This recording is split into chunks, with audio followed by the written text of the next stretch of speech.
Good evening. It's Renee coming at you for Turbulent Flow, your favorite?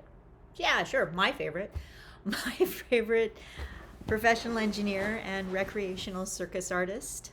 Um, as you might have noticed, I'm not sitting in my aerial cube today, and that's because I'm doing this recording from the Holiday Inn in very exciting Tecumseh, Ontario. I'm here for work. This is actually the reason why I'm recording this one is because this is my third trip from Toronto, where I live, to Windsor, which is the closest large city to Tecumseh, where I'm actually working and where this hotel is located. And that is a little over a 3.5 hour drive one way to get to this place. So this is the third trip that I have made to this location and back. Haven't made the one back this trip, but this is my third time coming here since my double mastectomy in the middle of December. The first trip that I made here, I just did a count, was around week 5 post-surgery. And then, so that was in January. I made another trip in February. I didn't check the exact number of weeks of that one.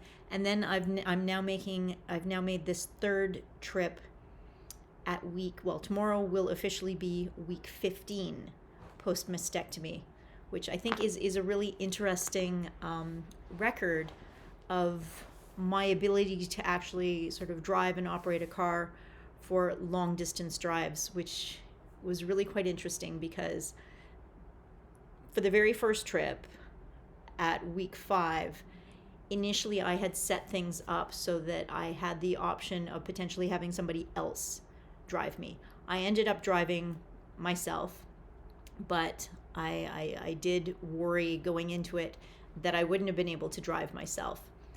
I took it slowly. I had a pillow that I actually placed where the seatbelt went across to make sure that because I really found it quite uncomfortable to have it pressing on my surgery site during that particular drive. So that was the first time. The second time, I found it was a little bit easier. I'm pretty sure I still brought the pillow. I was still wearing a big winter jacket, so maybe, I can't remember right off the top of my head, maybe instead of using the pillow, I might have just kept my jacket on to provide some padding. And that is sort of one of the really big differences, is that now at week almost 15, I drove down yesterday, and for that drive, I took my jacket off so that I was more comfortable. I wore my seatbelt for the entirety of the 3.5 hour drives and really didn't need any extra padding. Between hours 3 and almost hour 4, I was definitely finding that I really kind of needed to stretch my shoulders. So I was just kind of occasionally putting my arm up. I'd change to like one hand for driving, and I'd put my hand up and sort of stretch my shoulder back just to keep things moving. But I have a sneaking suspicion that, after 3.5 hours of driving, I probably would have been doing that, surgery or no surgery. So that was really interesting. I could totally wear my seatbelt. It was clearly, touching my clothes and potentially, putting pressure on the surgery site. And it really wasn't a problem for the whole 3.5 hour drive. So I really noticed that. That was really interesting and really quite surprising. So I was pretty proud of that. It's just fascinating to see, just how much my body has recovered in really just a little over 3 months. That doesn't feel like it should have been that long for, such an extreme surgery. One where they literally removed my breasts and sewed it back up.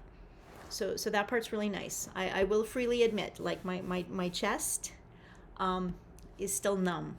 It's still, I can feel pressure and things like that when I touch myself, but it's still pretty numb. My armpits are a lot less numb than they were at the beginning, so I'm really hopeful that that's starting to that's coming back. But apart from the numbness, really, my body is basically functioning now, to the best of my that I can tell, like normal, like it should. Things are a little bit tight, and I still haven't like really pushed my shoulder flexibility. I haven't done like actual back bends, to the full extent, but I'm able to do like aerial circus. I'm able to like hang from my arms. I'm able to do pull-ups and all of those things, which is really exciting. Within the normal limitations that I have as a 54-year-old person. But I just wanted to kind of check in and report on that. I guess I can also check in on the fact that my performance last Sunday went really well. So that was a little over a week ago at the Biltmore Theatre in Oshawa, Ontario. That was my very first performance post-surgery, and wow, I mean, I was performing with some truly spectacular circus artists. I was just really proud to be able to share a stage with them and perform in the same show. That was like an incredible privilege.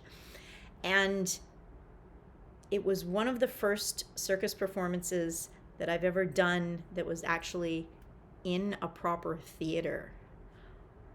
I haven't performed circus on a real stage with actual theater lighting. And when I was performing, it felt very similar to pretty much all performances that I've done. I tried to connect with the audience. I did my thing. It was when I actually looked back and saw the video, I was like, oh, wow, that looks really cool. So I was really happy with that, because I'd been feeling a little insecure about the performance, simply, because I was performing with so many really impressive circus artists. They have much more polished performances. They have much more difficult tricks. None of them are 54 years old. I mean, some of them are certainly not 20, and they're not they're not super young. But I was definitely the oldest lady in the group. But that was fine. That was totally fine.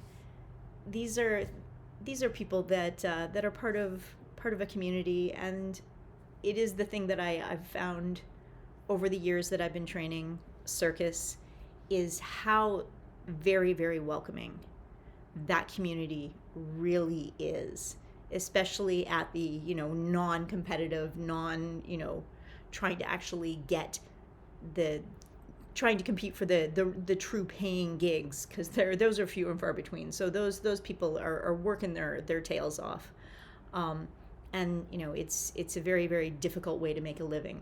But for the slightly more relaxed things like cabaret shows and student shows and just general training, even with those high level professional performers, everyone's just very welcoming. They're really nice people.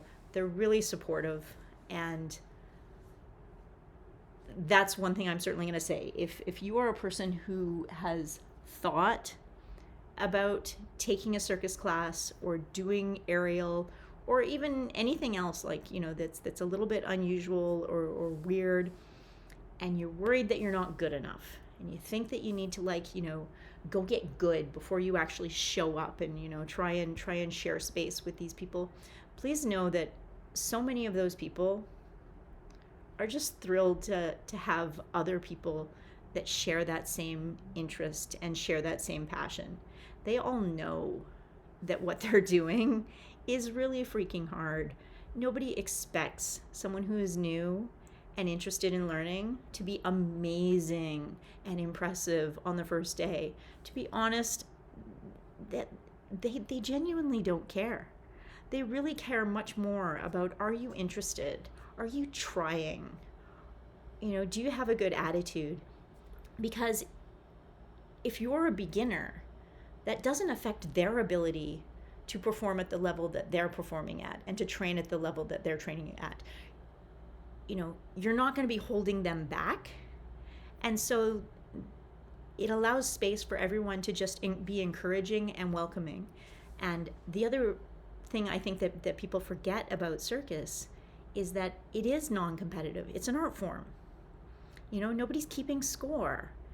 And so that allows anybody that's doing it to actually play to their strengths.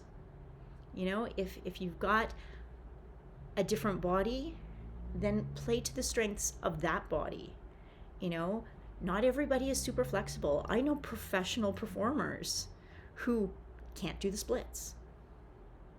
You don't have to be able to do the splits to do aerial or to do any of the other circus arts. Sure, it can help, but so can also being really strong or having incredible artistry and being able to simply move your body, or having musicality, or just having a sense of humor. There's many different ways to be good at circus. There's not just one particular way. So with that said, I'm going to, stop rambling for today and just, try to leave it on the note that, the circus community that I've been a part of for the last, I guess it's over 10 years now, has been spectacularly supportive. And my first performance back as part of that community did absolutely nothing but make me feel welcome and make me feel valued. And if any of them are watching, I have so much gratitude and so much thanks for all of you that are out there, for just for making me feel welcomed and allowing me to be part of such an interesting group of people, such a smart group of people, and such a wonderfully weird group of people. Okay, so that said, I am in a hotel room and it has been a very long day, and I have another very long day of work tomorrow, so I'm gonna sign out. I hope you're having a good evening. Bye.